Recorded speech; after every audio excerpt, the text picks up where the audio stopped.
Hi, I'm Dario, and in this video I will review blade Sword Subdue. This is one interesting blade and it is a challenge to review it. I took some measurements with certain tools to give you as much concrete information as possible about the blade, but I also glued different rubbers on it and I will try to explain how it feels in the game. As always, I'll be speaking in Croatian, and for those who do not understand Croatian, I have prepared English subtitles that can be switched on. Sword je kineski proizvođač stolnoterenske opreme i proizvodi cijeli skup proizvoda, kao i većina poznatijih stolnoterenskih brendova, ali ono po čemu su najpoznatiji u Europi su njihova drva.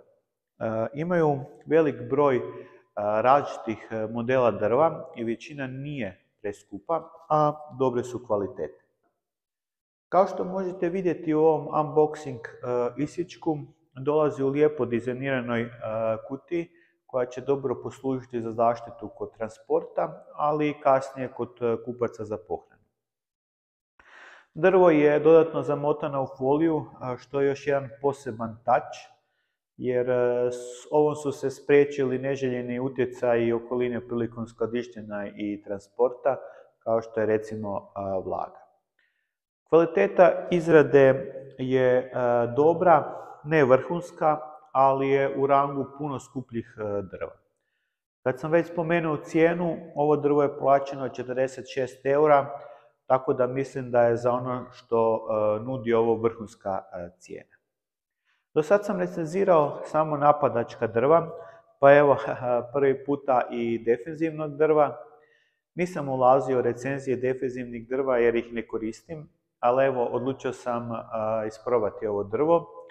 Ali osim mene, ovo drvo će isprobati igrači koji cijeli život igraju s defenzivnim drvima, pa ću uključiti u recenziju i njihovo mišljenje.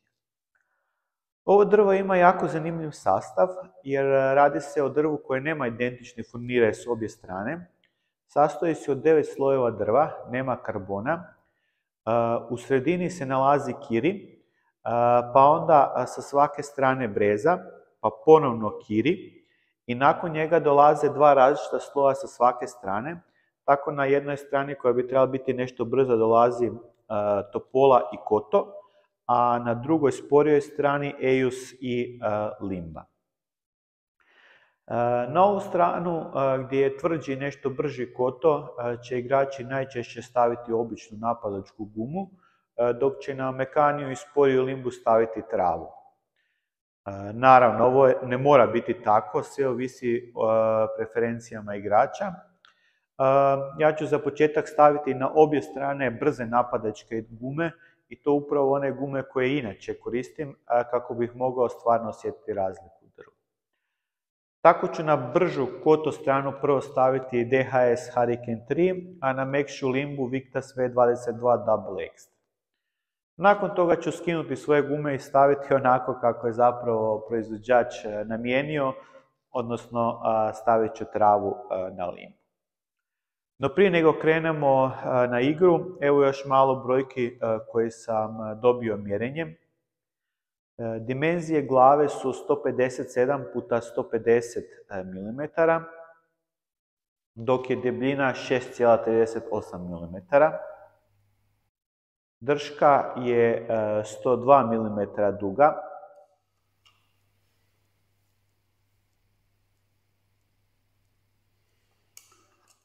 29 mm široka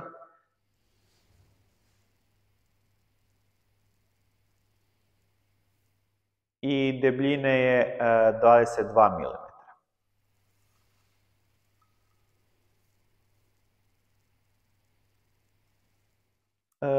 Drška je udobna, a balans reketa je odličan. Izmjerio sam da je centar ravnoteže 35 mm od drške, što bi značilo da je omjer udaljenosti točke težišta od drške i duljine glave jednak 0,22. Za usporedbu kod viskarije 0,16, to znači da je kod Sword Subdue balans više prema glavi nego kod viskarije, što je zapravo iz očekivati jer se radi o drvu koje je namijenjeno za travu. Također, bitno je napomenuti da je težina ovog mog primjerka 88 grama.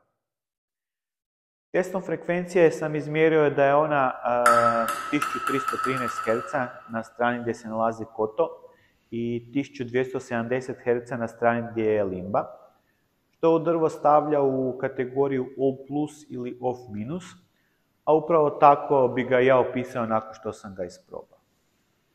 Zašto mjerim frekvenciju?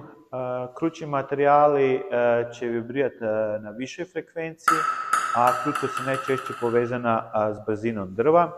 To bi značilo viša frekvencija znači veća krutost, a veća krutost znači veća brzina. Ja sam drvo isprobao s identičnim gumama s kojima inače igram kako bih mogao isključiti gume kao varijablu i da mogu osjetiti razlike u drvu. U sljedećih nekoliko isječaka ćete vidjeti vježbe koje sam napravio sa Sword Subdue. Što se tiče guma, na tvrđu kotu stranu drva sam stavio DHS Hurricane 3, a na mekšu limbu stranu sam stavio Victas V22 Double Extra. Nakon toga ću dati neke svoje utiske o drvu, pa ću na drvo staviti Oxtravu i malo sporiju gumu na forehandu i dati dvojici igrača koji inače igraju s travom kako bih mogao dobiti njihove komentare.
Prvo što me iznenadilo je da drvo zapravo uopće nije sporo, što sam inače očekivao od defenzivnog drva.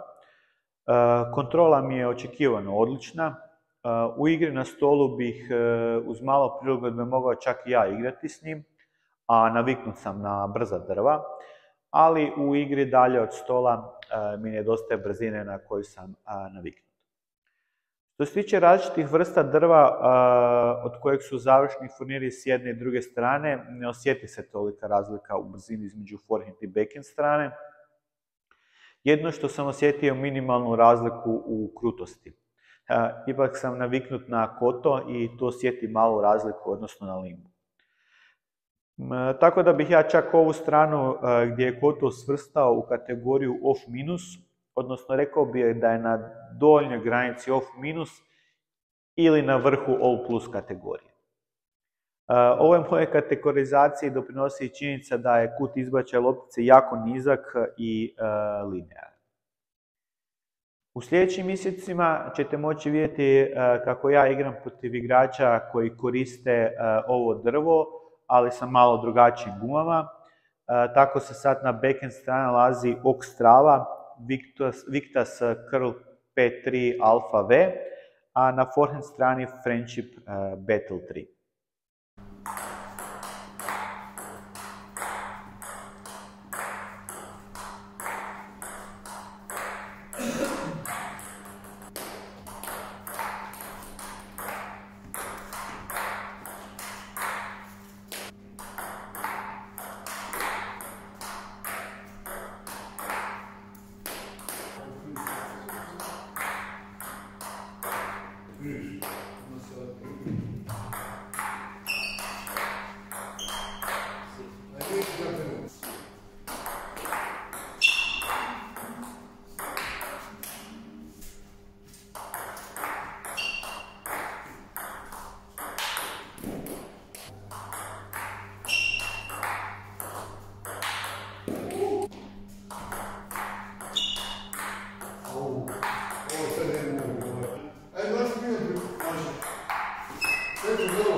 Obe igrače su se složili da drvo nije sporo. Marko, prvi igrač kojeg ste mogli vidjeti, inače igra na stolu i on je rekao da je njemu drvo malo prebrzo jer je naviknut na sporija drva, ali mu je odlično na polu distanci i kad treba napasti lopticu s travom. Dok mu u pasivnoj igri loptica se previše odbijala od drva. Igor, drugi igrač kojeg ste mogli vidjeti, jako rijetko igra na stolu s travom, već više lovi dalje od stola. On je naviknut na malo brža drva i ovo drvo mu je taman, čak prije presporo nego prebrzo. Njemu se za njegov stil igre svidio Sword Subdue, jer može odigrati lov dalje od stola, a i ima vrhunsku kontrolu s drvom na stolu. Također, lov na forehand strani, gdje je koto s običnom gumom, daje puno kontrole i rotacije.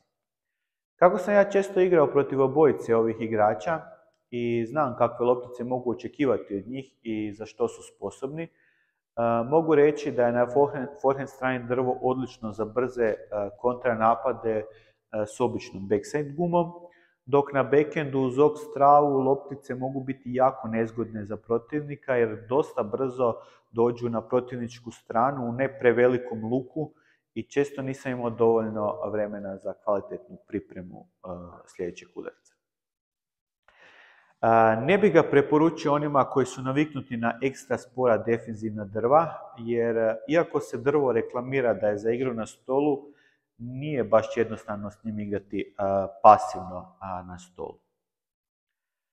To bi bilo to za ovaj test. Ako imate kakvih pitanja, pitajte ispod u komentarima. Isto tako, ako vam se svidio video, kliknite na like kako bi što više ljudi vidjelo video, te ako se još niste, pretplatite se na kanal jer slijedi puno uzbudljivog stolnotenskog sadržaja.